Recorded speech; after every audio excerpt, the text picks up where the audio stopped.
हमारे भारतीय डायस्पोरा को तो मैं हमेशा भारत का राष्ट्रदूत मानता रहा हूं। सरकार जो भेजती है वो तो राजदूत है, लेकिन आप जो है राष्ट्रदूत है।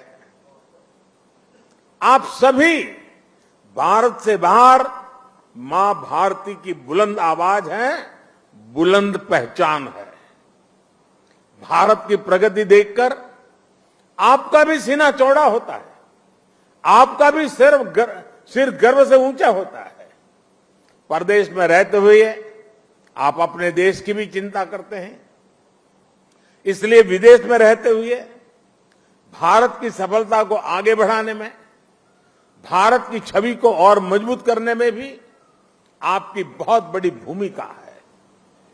हम दुनिया में कहीं भी रहे, इंडिया फर्स्ट, राष्ट्र प्रथम हमारी पहली आस्था होनी चाहिए।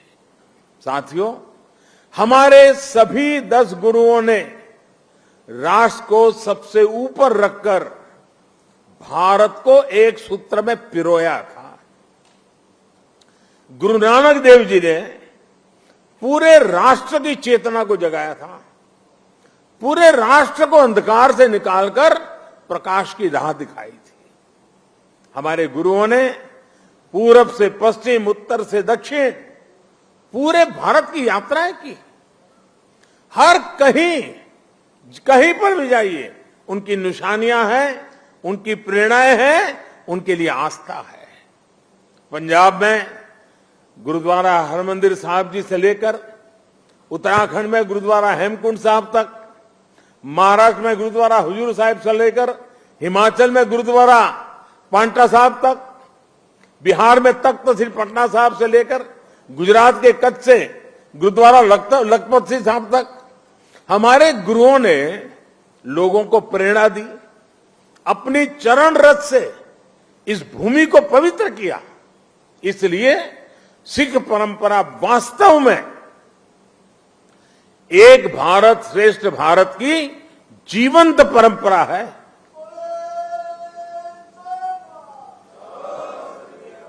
भाई और बहनों, आजादी की लड़ाई में और आजादी के बाद भी सिख समाज का देश के लिए जो योगदान है, उसके लिए पूरा भारत कृतज्ञता अनुभव करता है।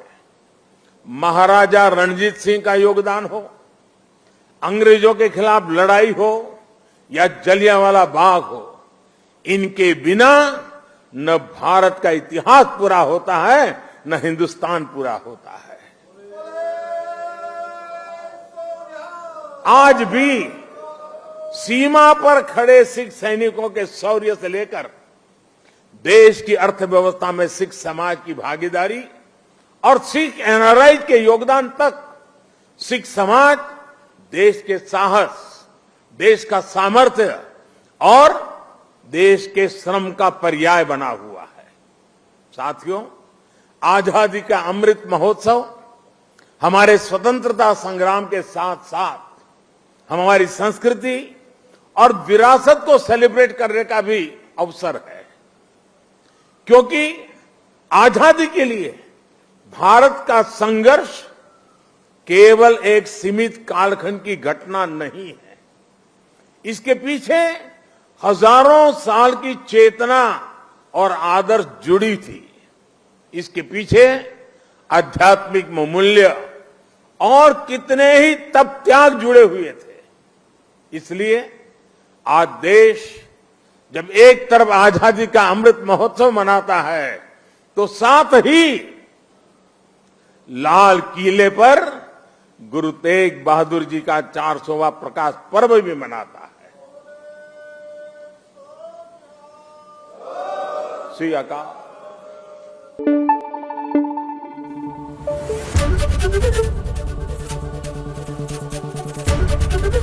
एबीपी न्यूज आपको रखे आगे।